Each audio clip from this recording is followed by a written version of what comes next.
వచ్చిన తర్వాత టెక్నాలజీ యుగం, దాంతోపాటు కొత్త కొత్త జనం రావటం, ఎకానమీ పెరగటం, ఆస్తులు వాల్యూ పెరగటం. ఇప్పుడు హైదరాబాద్లో సబర్బ్స్లో ఎప్పుడో నేను ఒక 50 ఎకరాలు కొనిపెట్టాను. ఏదో 5,000 ఎకరం 2,000 ఎకరం చొప్పున కొన్నా. వాళ్ళది కోట్లలోకి వెళ్ళింది. ఎక్కడో ఒక 50 ఎకరాలు నాకు ఉంది, ఒక 5 ఎకరాలు అంతే ఒక 50 కోట్లు వస్తుంది. ఏమంత ఒక సినిమా తీద్దాం.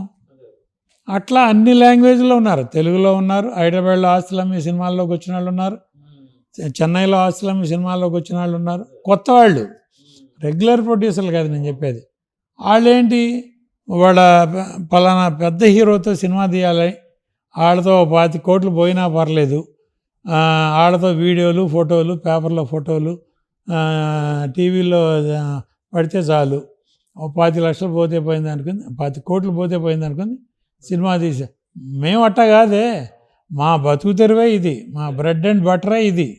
అట్లాంటప్పుడు కొత్తగా వచ్చిన నిర్మాతల తాకిడికి మేము తట్టుకోలేకపోయాం. రెగ్యులర్ ప్రొడ్యూసర్లు అనేవాళ్ళు ఎవరు సినిమా తీయలేక, లేకపోతే ఇంతకంటే బెటర్గా తీయలేరా? ఇప్పుడు ఉన్న పెద్ద నిర్మాతలు కానీ, అంతకుముందు తరంలో వాళ్ళు కానీ, నాకంటే ముందు తరం వాళ్ళు కానీ, ఇప్పుడున్న వాళ్ళు కానీ, కొంతమంది సీనియర్ ప్రొడ్యూసర్లు ఇప్పుడు తీసే కొత్త నిర్మాతల కంటే బెటర్ సినిమాలు కరెక్టే. ఎందుకని అసలు వాళ్ళు చేయట్లేదండి? అంటే ఇక్కడ బాబు ప్రతి వాడిని అయ్యా బాబు అనాలి, బతిమాలాలి. వాళ్ళేమో 10 సార్లు తిరిగి, ఇప్పుడు ఒక హీరో చుట్టూ 3 ఏళ్ళు తిరిగితే, డేట్లు తిరిగి వేస్తే, ఒక 2 ఏళ్ళు 3 ఏళ్ళు కష్టపడి సినిమా తీస్తే, అల్టిమేట్గా ఆ సినిమా లైఫ్ ఏంటి? వాళ్ళు డిజిటల్ యుగం వచ్చినాక 3 నెలలు తర్వాత ఆ సినిమా మీది కాదు, ఆ నెగిటివ్ మీది కాదు, ఎవడికో పర్పెచువల్ అమ్మేస్తాం, ఓటీటీ అమ్మేస్తాం, శాటిలైట్ అమ్మేస్తాం. శనక్కాయలాగా శనక్కాయలు తిన్నామా, చేతులు కడుక్కున్నామా, అయిపోయింది. అంతకుముందు మాయాబజార్, గుండమ్మ కథ, అప్ టు ముండేగుండ్లో 80s 85 90 వరకు కూడా సినిమాలు రిపీట్ అని ఉండేవి.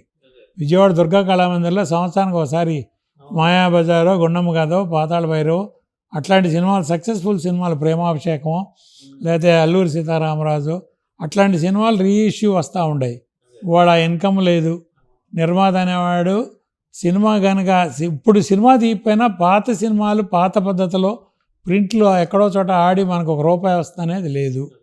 శాటిలైట్ వాళ్ళు అప్పట్లో ఏంటి, అదే మీ సినిమా ఎక్కడో అమెరికాలో, జపాన్లో, లండన్లో ఆడుతుంది, 12,500 నుంచి 15,000 మ్యాక్సిమం ఒక్కో సినిమాకి పర్పెచువల్ శాటిలైట్ రైట్స్ ఛానల్స్ వాళ్ళకి ప్రొడ్యూసర్లు, రెగ్యులర్ ప్రొడ్యూసర్లు అమ్మిన రేట్ ఎంత అయ్యా అంటే 12,500 నుంచి 15,000 మ్యాక్సిమం.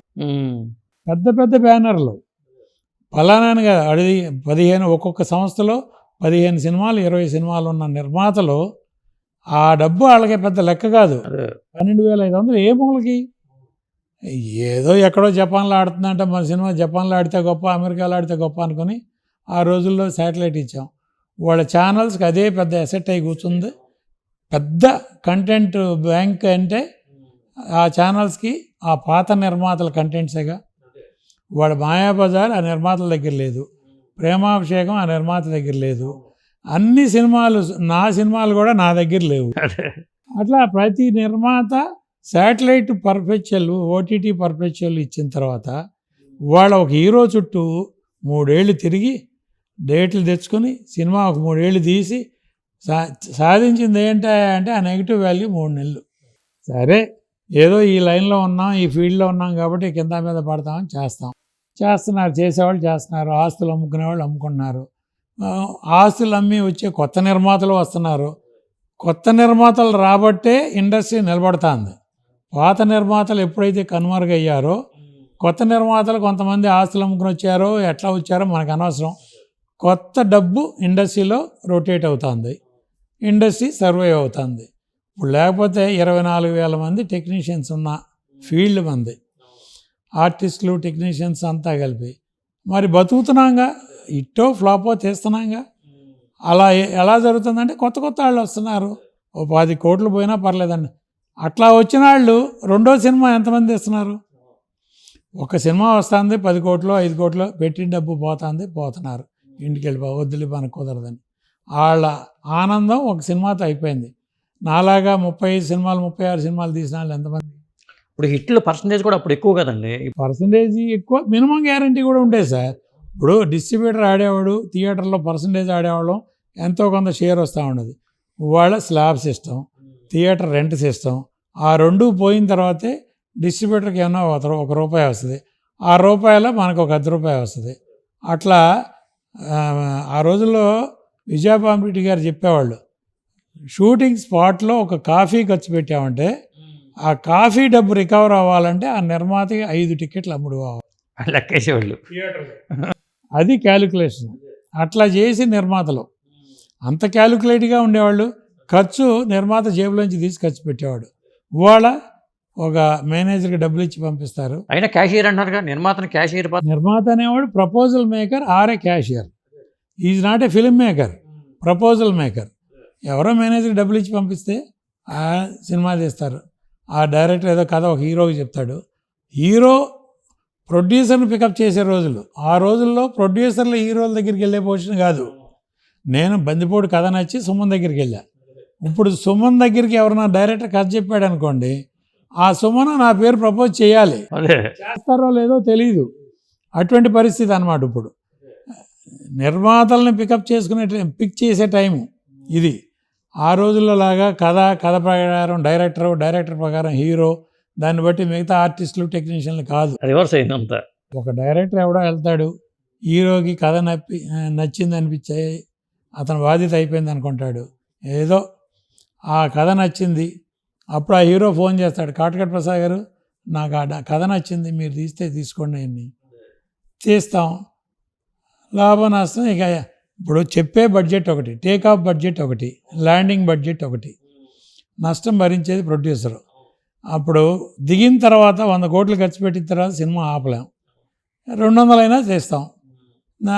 మనం 200 కోట్లు బిజినెస్ అనుకుని సినిమా మొదలు పెడతాం. 250 కాస్ట్ అయింది, 200 సేల్ అయింది. అట్లా కూడా జరుగుతున్నాయిగా.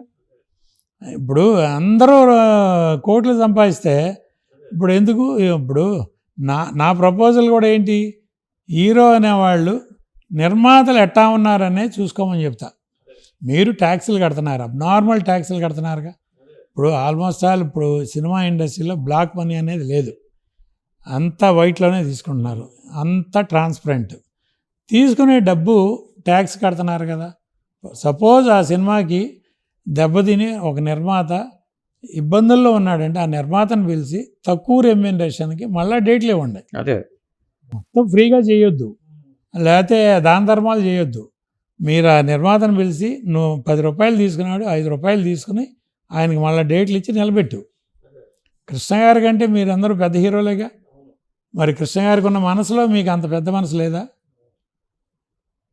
అదే నా ఆర్గ్యుమెంట్. ఇప్పుడు నిర్మాత అనేవాడు కష్టపడతాడు సార్, అందరి చుట్టూ తిరుగుతాను సార్. తెల్లారి 6 గంటలు కాల్ షీట్ అంటే 4 కాడి నుంచి లేచి అందరినీ లేపి అందరినీ లొకేషన్లో చేరేసేదాకా. రామానాయుడు గారు ఆ రోజుల్లో అయితే క్రేన్ దోసేవాళ్ళు, ట్రాలీ నడిపేవాళ్ళు, అన్నీ చేసేవాళ్ళు. ఆ లొకేషన్లో 7 గంటల కాల్ షీట్ అంటే 6:30కి ఆయన ఉండేవారు.